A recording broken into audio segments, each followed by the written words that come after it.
Assalamualaikum warahmatullahi wabarakatuh. Selamat datang di perkuliahan Kimia Komputasi. Pada kali ini kita akan membahas mengenai Molecular Dynamic Simulation. Oke, adapun tujuan dari pertemuan kedua ini, kita akan membahas mengenai bagaimana penggunaan dan juga teori mengenai molecular dynamic atau yang disebut juga dengan dinamika molekul, dan kita akan mensimulasikannya dengan menggunakan software yaitu MATLAB untuk melihat bagaimana simulasi dari molecular dynamic. Baik, untuk video ini saya akan membahas mengenai teori dari molecular dynamic.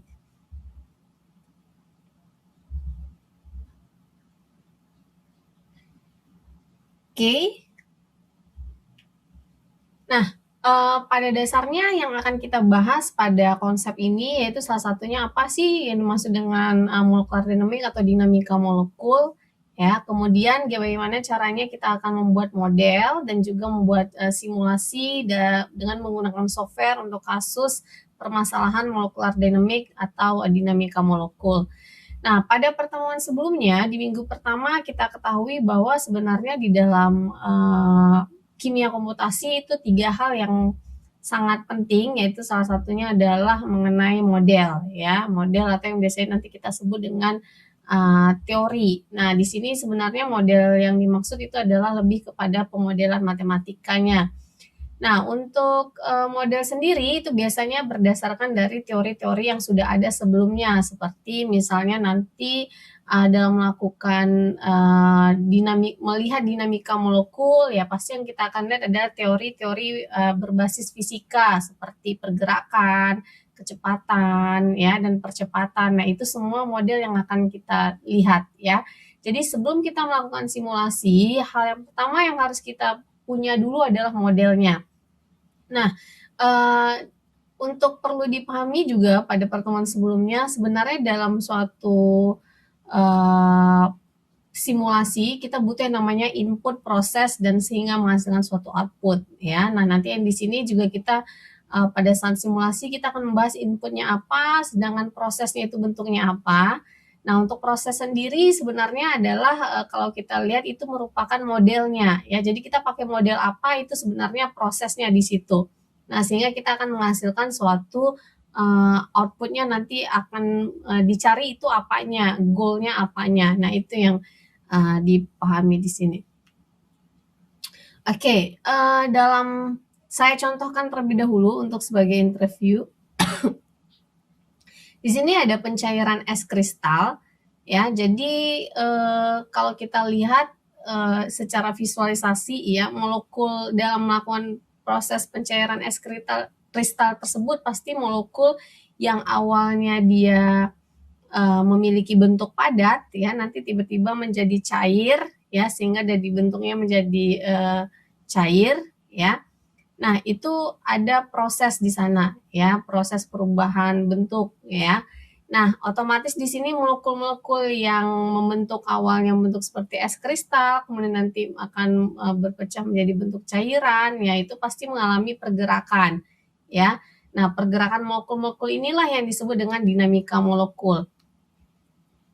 Nah, jadi secara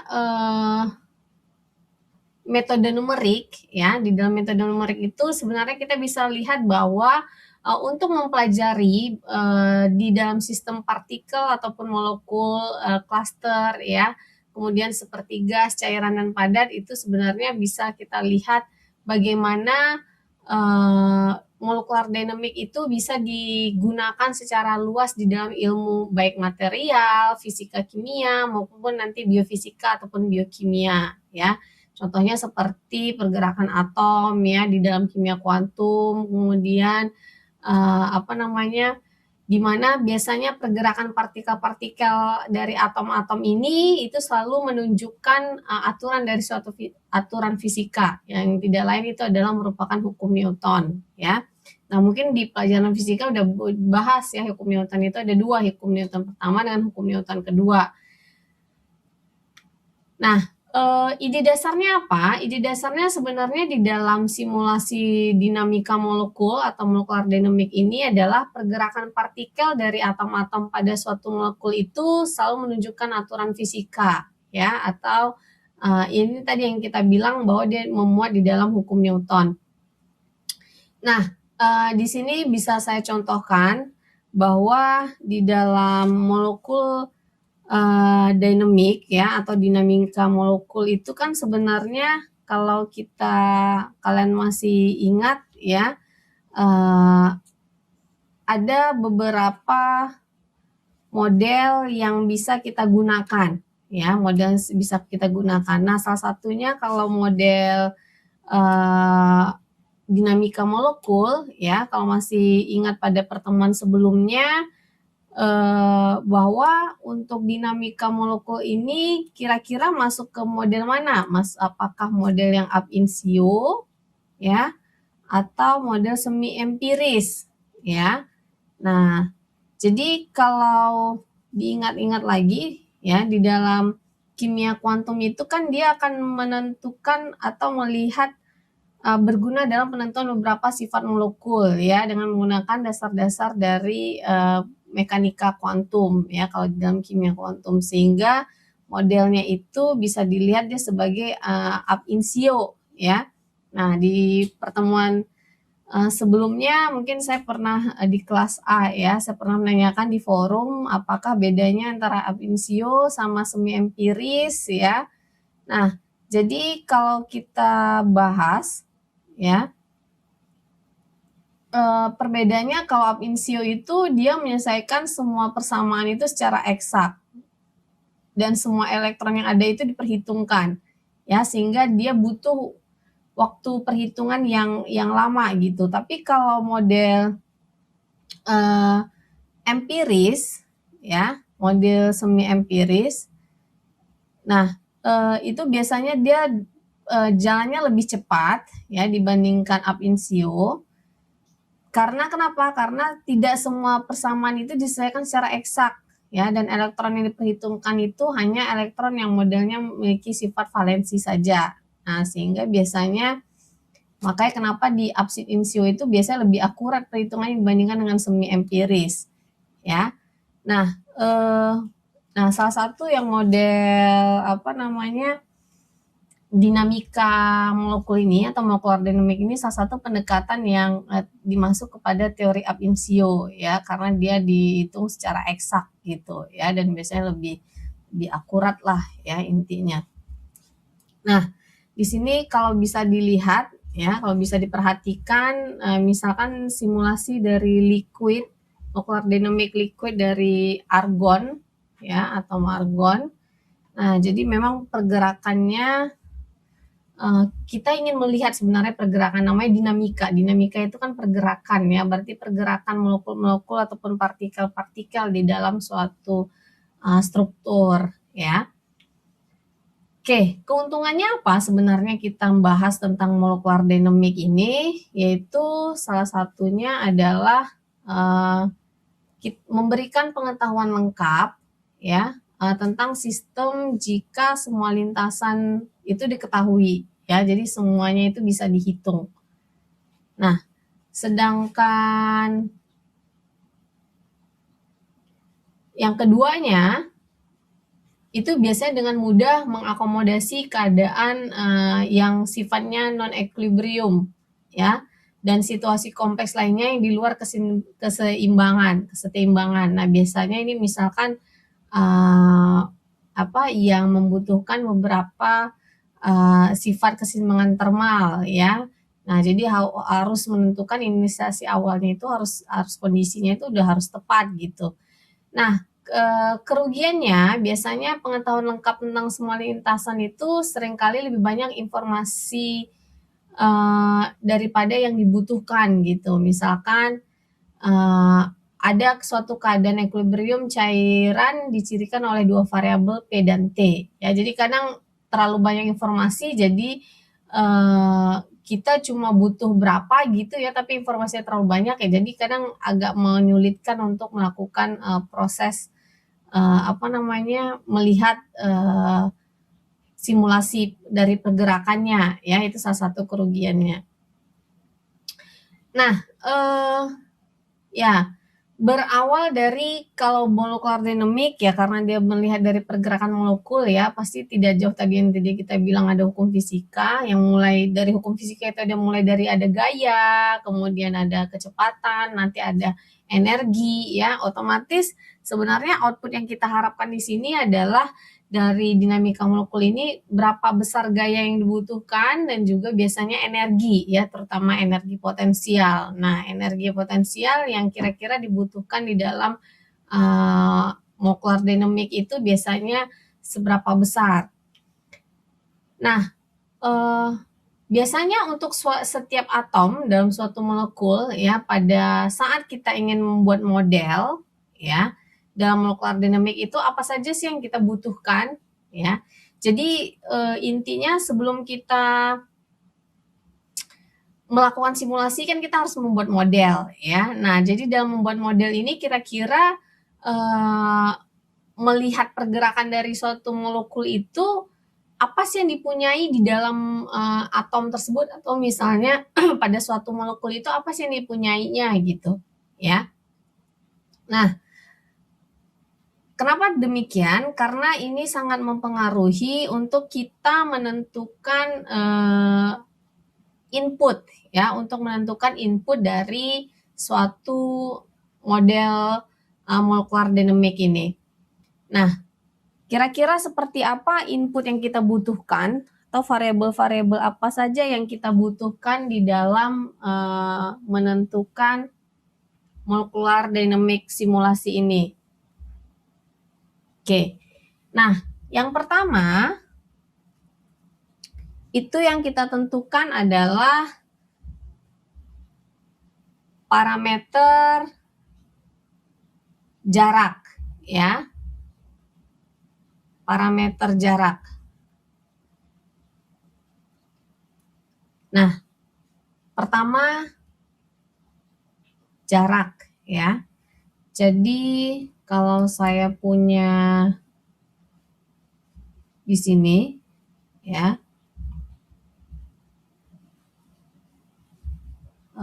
sorry. Oke. Jadi pertama kan kita pengen buat model ya. Model ini sebelum kita masuk model berarti kita butuh yang namanya input ya. Jadi sebenarnya model ini dalam simulasi kita itu dinyatakan sebagai proses. Oke, dinyatakan sebagai proses. Nah, ini kita butuh input. Nah, input ini sebenarnya yang kalau di matematik itu namanya variabel. Ya, variabel, atau kalau misalnya dalam kimia itu biasanya disebut dengan parameter, ya. Oke, nah variabel-variabel ini ataupun parameter-parameter ini, misalkan apa? Parameter ini kan kalau kalian tahu misalnya kan suhu, kemudian apa itu lagi, pH-nya, ya. Nah, sama di sini kira-kira variabel dalam menentukan pergerakan molekul itu variabel-variabel yang dibutuhkan apa aja, ya.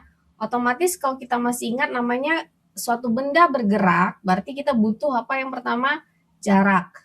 Ya, jarak. Kemudian apalagi kira-kira jarak atau panjang lintasan ya, jarak atau yang disebut dengan nanti panjang lintasan. Kemudian kecepatan ya.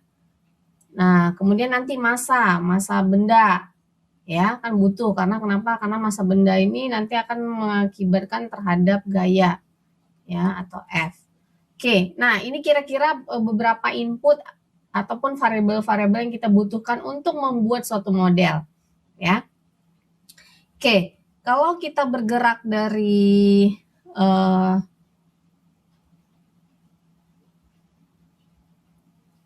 suatu model ya, jadi seperti yang saya katakan, kalau kita bergerak dari suatu model, oke, nah berarti ini para parameter ya. Pertama posisi, ya posisi tadi yang tadi saya bilang sama kayak ke jarak ya, atau panjang lintasan ya. Jadi ini posisi, ini sebagai jarak atau panjang lintasan. Nah, ini semua kita definisikan sebagai inputnya. Ya, ini adalah sebagai outputnya. Ya, jadi sebenarnya di dalam outputnya itu kan kalau kita ingin melihat pergerakan dari suatu benda atau suatu partikel itu kan berapa sih energi yang dikeluarkan, kemudian gayanya bagaimana, ya. Nah, terutama energi potensial sama energi kinetik, ya. Oke, nah mungkin nanti kan di fisika juga udah bahas apa bedanya energi potensial dan juga energi kinetik, ya. Nah, selanjutnya, oke. Nah, sekarang bagaimana proses pergerakan itu terjadi, ya. Nah, pada dasarnya kan tadi kita bilang mengikuti dari fungsi ide dasarnya adalah hukum Newton, ya, hukum Newton. Nih hukum Newton. Jadi kalau saya bilang R ini adalah posisi, ya, posisi saat waktu ke T, kemudian ada sekitar durasi waktu yang sangat kecil, perbedaan selisih delta T. Jadi posisi ketika waktu T kemudian ditambah delta T itu akan sama dengan posisi dari pada waktu T ditambah delta T kali VT, di mana VT ini adalah kecepatan pada waktu T, ya. Nah, ditambah dengan setengah delta T kuadrat AT, ya. Ini jadi sebenarnya kalau dalam fisika kan dulu ngomongnya setengah AT kuadrat, ya. Nah, jadi karena di sini T-nya ini bernilai dari delta T, selama delta T makanya dia setengah A delta T kuadrat, ya. Sedangkan untuk percepatannya sendiri, ini percepatan, ya. Untuk percepatannya sendiri itu adalah gaya. Jadi percepatan pada waktu T ditambah delta T itu adalah gaya pada waktu T ditambah delta T dibagi M, massa, ya, massa. Sedangkan untuk kecepatannya, ini kecepatan, ya, maka VT ditambah delta T itu adalah VT ditambah setengah delta T AT ditambah AT tambah delta T, ya. Nah, ini kecepatan, kenapa butuh VT di sini? Jadi ini seperti kecepatan awal, ya, kecepatan awal pada waktu ke T. Ingat, kalau kalian dulu kan VT, kalau VT berarti di sininya jadi V0, ya. Ini karena VT ditambah delta T, maka di sini jadi VT, ya. Oke. Nah, sehingga kita bisa buat energi potensialnya itu dengan rumusan sebagai berikut, ya. Nah, di mana untuk energi potensial sendiri adalah setengah dikali VR, ya. VR itu berarti posisi jarak misalnya pada waktu posisi di I dengan posisi di J, ya, sedangkan energi kinetiknya adalah setengah mv kuadrat, ya, dan total energinya adalah energi kinetik ditambah dengan energi potensial, ya. Jadi kalau ditanya total energi itu sebenarnya adalah jumlah dari energi kinetik ditambah dengan energi potensial. Nah, kira-kira ini rumusan dari bentuk energi yang mau kita cari. Nah, ini semua tadi yang saya katakan, ini yang kita sebut dengan namanya model, ya. Jadi ini tetap model ini sebenarnya tetap mengikuti dari si teori yang kita pakai adalah teori hukum Newton, ya, di sini juga. Nah, dari model ini nanti baru bisa kita buat, ya, di dalam simulasinya yang ini kita sebut dengan sebagai proses, ya. Nah, dengan model-model yang udah ada ini, maka kita bisa nanti dapat bahwa, oh ternyata output yang kita mau keluarin itu ada energi potensial, misalkan energi kinetik, kemudian misalkan energi keseluruhan atau total energi, ya. Nah, itu tadi kalau kita berbicara tentang model dari molekular dynamic. Jadi sebenarnya untuk model molekular dynamic, ya, bergerak dari model teori hukum Newton, ya, dalam fisika. Jadi sebenarnya ya sederhana sih, ya, tidak terlalu, maksudnya untuk yang sederhananya itu model pergerakan molekul atau dinamika molekul itu berdasarkan dari hukum Newton gitu. Nah, sekarang bagaimana cara kita untuk melakukan simulasi, ya? Nah, simulasi di dalam metode dinamika molekul ini biasanya dimulai dengan mengkonfigurasi atom-atom yang dilihat, ya. Biasanya nanti bagaimana masing-masing atom itu berinteraksi antara satu sama lain, ya. Artinya setiap atom itu kan berarti memiliki posisi, ya, posisi dia atom ini dengan posisi atom ini di mana gitu ya, sehingga nanti kita bisa mengasumsikan apakah dia memenuhi energi potensial dan kemudian atom-atom tersebut kita akan lihat kecepatan awalnya itu yang akan diberikan secara random ya. Jadi memang nanti seperti kecepatan awal ya, posisi awal itu kita buat secara random di dalam melakukan simulasi. Kemudian nanti kita akan memecahkannya secara numerik di dalam komputer ya dengan menggunakan software. Oke, itu kira-kira untuk simulasinya. Kemudian molekul dalam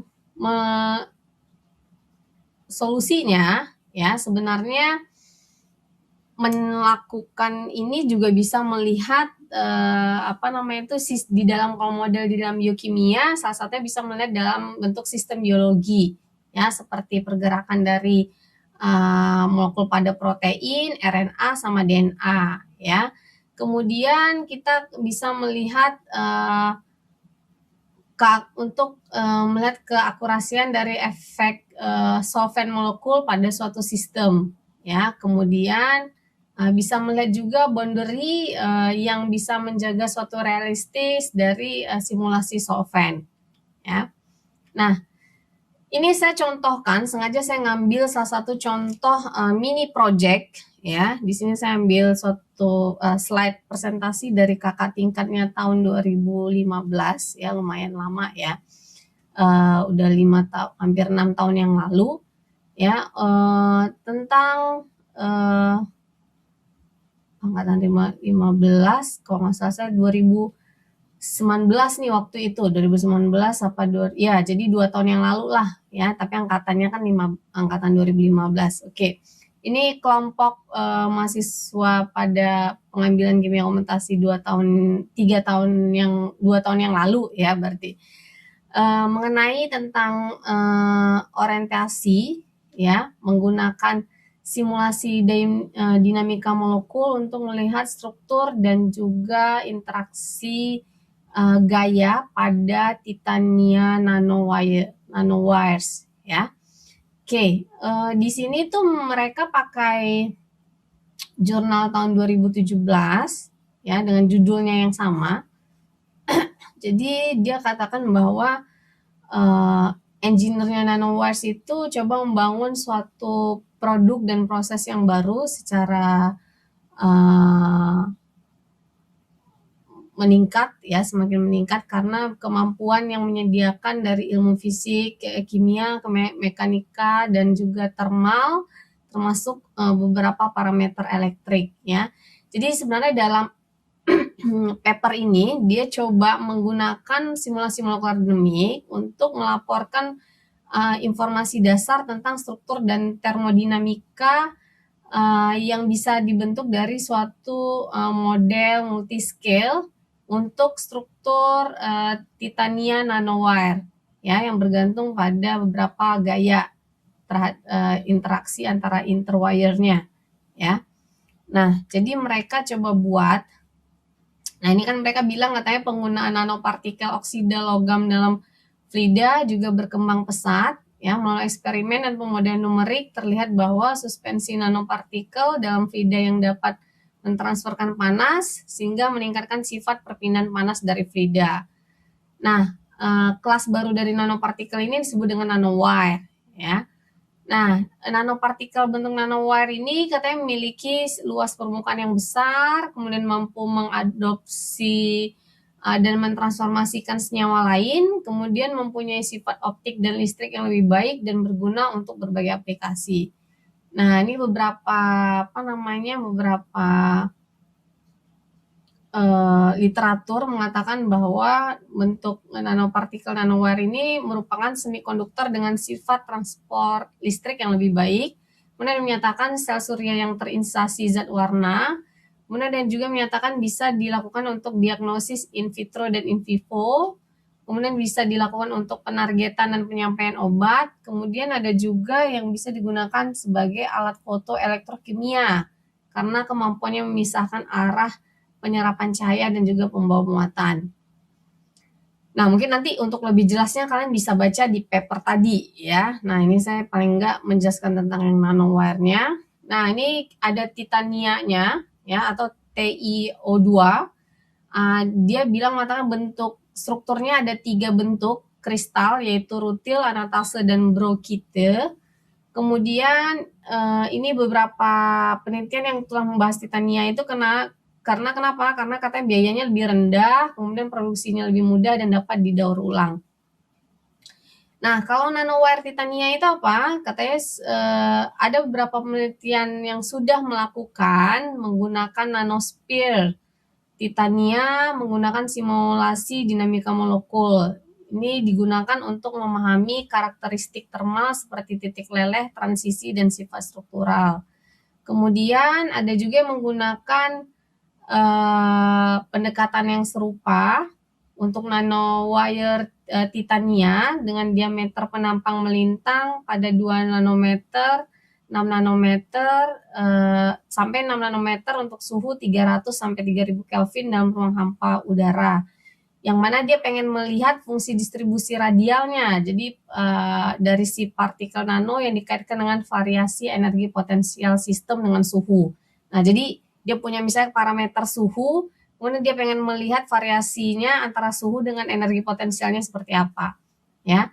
Nah, di sini dia coba menggunakan simulasi dinamika molekul, ya, untuk melihat kekuatan interaksi antara 2 kawat nano terhadap jarak. Jadi ada model 2 kawat nano gitu ya, bagaimana hubungannya terhadap jaraknya gitu. Nah, katanya kekuatan ini mempengaruhi interaksi antar partikel dan berguna dalam memahami proses yang terjadi sebagai agregasi, packing, probability, absorpsi, dan stabilitasnya. Nah, ini model yang mereka gunakan ya. Jadi mereka memakai suatu model dari medan gaya ya yang dikenalkan oleh si Matsui Akaugi ya pada tahun 1991 dengan rumusannya sebagai berikut. Ya, jadi dia menggunakan rumusan energi potensialnya sebagai berikut. Coba saya lebih jelasnya lagi.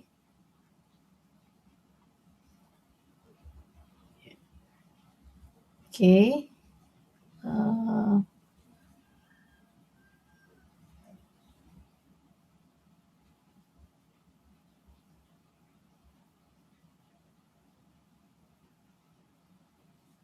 Oke, ya. Jadi kalau tadi mungkin agak kurang terlalu jelas ya.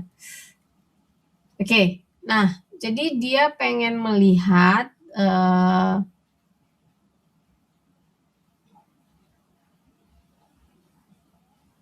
nah bahwa persamaan ini ya, persamaan model yang dia gunakan itu menggunakan model dari si medan gaya Matsui Akaugi. Nah, jadi begini. Jadi nanti kalau pada saat mini project ya kalian ya tadi kan saya bilang kalau yang untuk molecular dynamic sendiri itu sebenarnya mau pakai rumusan yang mana itu tergantung dari model yang digunakan seperti apa ya. Gaya yang misalnya paling basic tadi itu kan sebenarnya di dasarnya itu adalah hukum Newton, misalnya pergerakan dari molekul, kemudian energi potensialnya, ya, kemudian jaraknya. Nah, tapi kalau misalnya kan kita menggunakan model yang lain sesuai dengan teori yang cocok pada model untuk solusi permasalahan tersebut ya kita boleh menggunakan model-model yang berdasarkan teori yang sudah ada gitu. Misalkan seperti ini.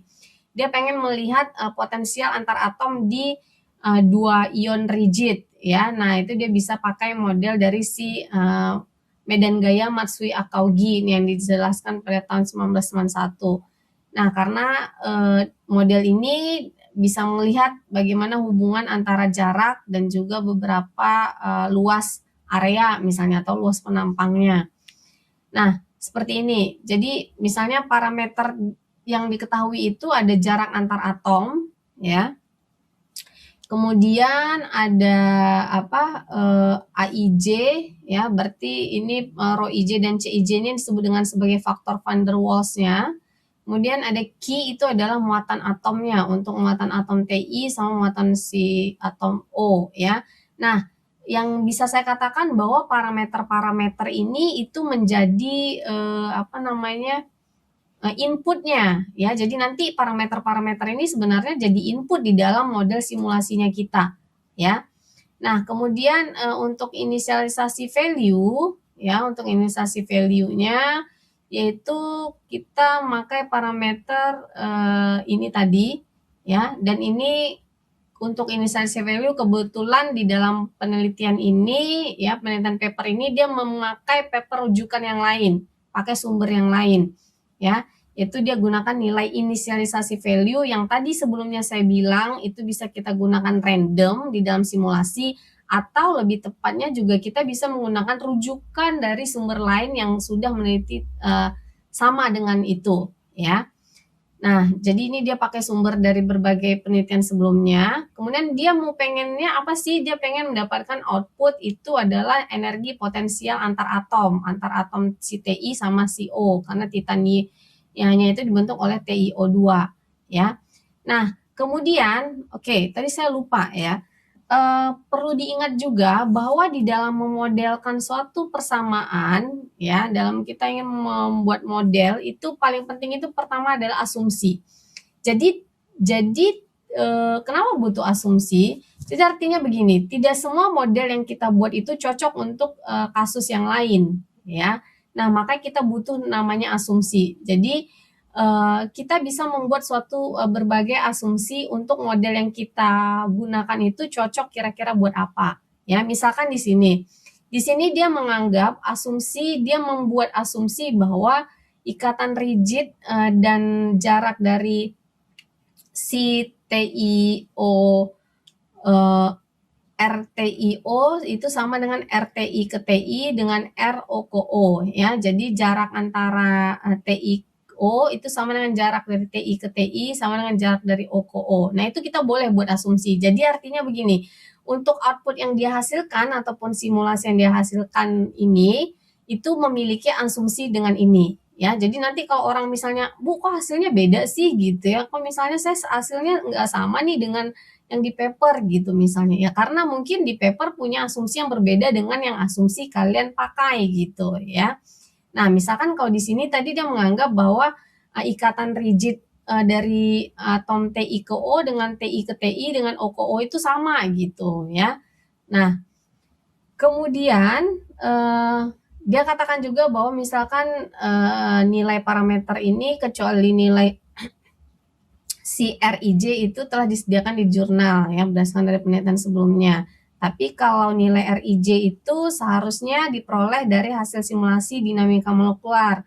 Akan tetapi pada percobaan mereka, ya, nilai RIJ itu diperoleh dengan menghubungkan dari berbagai literatur, ya. Oke, nggak masalah. Jadi nanti kalian kalau misalnya di paper berbeda tapi kalian pakai sumber-sumber tambahan yang lain berdasarkan literatur sebelumnya, ya nggak apa-apa gitu, ya. Oke, ini contoh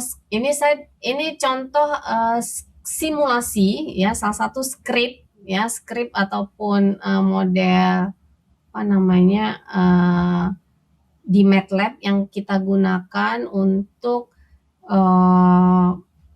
untuk melihat apa namanya model simulasi yang dihasilkan, ya. Nanti untuk di video yang selanjutnya itu nanti akan saya bahas tentang tutorial penggunaan MATLAB untuk simulasi molekular dynamic, ya. Oke, jadi di sini bisa dilihat ini kira-kira skripnya. Nah, yang perlu dilihat itu yang ini tadi saya katakan, ya. Jadi di dalam model ini, ya, di dalam model ini kan bisa kita lihat bahwa si parameter ini yang jadi parameter ini itu dia menjadi inputnya, ya. Jadi tadi kan ada muatan, muatan atom Ti, atom O, kemudian ada faktor van der Waals-nya yaitu A, nilai Rho sama nilai C, ya. Kemudian dia mengasumsikan ininya nilai jarak dari Ti ke O, Ti ke Ti dengan O ke O itu sama R, ya. Kemudian ini dia coba melihat kan tadi dia pengen melihat panjang kawat ya, panjang kawat yang berbeda antara si diameter nanowires-nya itu, ini yang untuk 2 nanometer, ya nanti dia akan melihat sampai, kalau nggak salah saya sampai ada 3, 4, 5, 6 nih kan, sampai 6 nih terakhir, ya. Nah, masing-masing panjang kawatnya ini, nanti dia akan menghitung, dihitungnya energi potensial untuk antar atomnya, ya. Jadi dia hitung nih. Nah, kan kita punya model nih, ya ini tadi saya sebut ini kita punya model. Nih dalam simulasi, ya di dalam melakukan simulasi, model ini yang kita sebut nanti jadi sebagai proses. Nah, inilah yang nanti kita akan muatkan model ini ke dalam prosesnya di program, ya. Cuma memang nanti setiap program itu kan beda-beda. Nah, tapi intinya sama. Jadi setiap proses ini gimana caranya kita muatkan di dalam program, ya. Nah, jadi model ini nanti dibaca di dalam program, misalnya pakai MATLAB, ya model yang dibentuk di tulisannya seperti ini, ya. Oke. Nah, kemudian, nanti akan dibuat nih plotnya, ya. Nah, jadi ini saya sekedar nanti kalian bisa lihat di slide-nya. Nah, jadi dia pengen lihat nih hubungan antara si temperatur, kemudian panjang itu tadi ya, panjang kawatnya ya, mulai dari 2 nanometer sampai 6 nanometer. Kemudian nanti temperaturnya dibuat dari 300 sampai 3000 Kelvin. Kira-kira menghasilkan energi potensial antar atomnya seperti apa. Nah, ini model hasil dari jurnal, jadi dicoba bandingkan nih, ini yang jurnalnya katanya, yang ini dari mereka gitu, yang simulasi sendiri.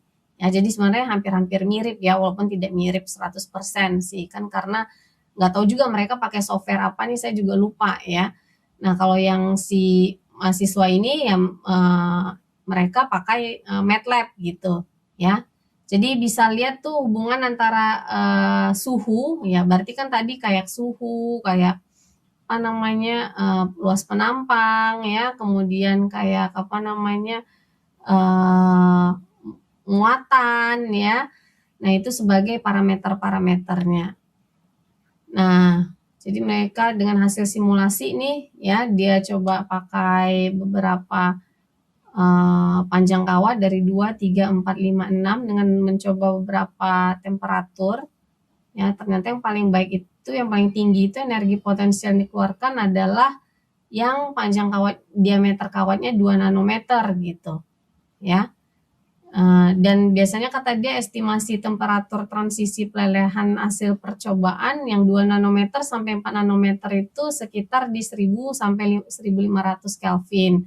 Tapi kalau yang 5 nanometer dan 6 nanometer itu melakukan transisi pelelehannya di 1500 sampai 2000 Kelvin, ya. Nah, jadi katanya agak ada perbedaan hasil yang diperoleh. Salah satunya mungkin dari perbedaan jarak antar atom yang berlainan jenis, atau asumsi mereka tuh beda dengan yang si paper gitu, ya. Oke, nah ini kira-kira. Nah, jadi sebenarnya mereka gunakan MATLAB untuk menghitung energi potensialnya, kemudian pakai model bentuk si Matsugi-Akaugi ini, dan dari hasil perhitungan yang mereka lihat itu bahwa kenaikan temperatur itu bisa menyebabkan peningkatan energi potensial antar atom. Dan biasanya makin besar diameter nanowires-nya, itu energi potensial antar atomnya juga semakin besar, ya. Oke, nah itu kira-kira untuk topik pembahasan dari ini ya, kimia komputasi untuk teori dari molekular dynamic, ya, atau dinamika molekul. Nah, mungkin jika ada yang mau ditanyakan, nanti bisa tanyakan di kelas sinkronusnya ataupun nanti di forum masnya. Nanti kita ketemu lagi di video berikutnya adalah mengenai tutorial bagaimana membuat simulasi molekular dynamic dengan contoh sederhana ya, salah satunya dengan tools yang sudah ada pada software MATLAB. Baiklah, pastikan dulu kalian sudah menginstal software MATLAB-nya ya. Sampai ketemu di video selanjutnya dan saya ucapkan terima kasih dan assalamualaikum warahmatullahi wabarakatuh.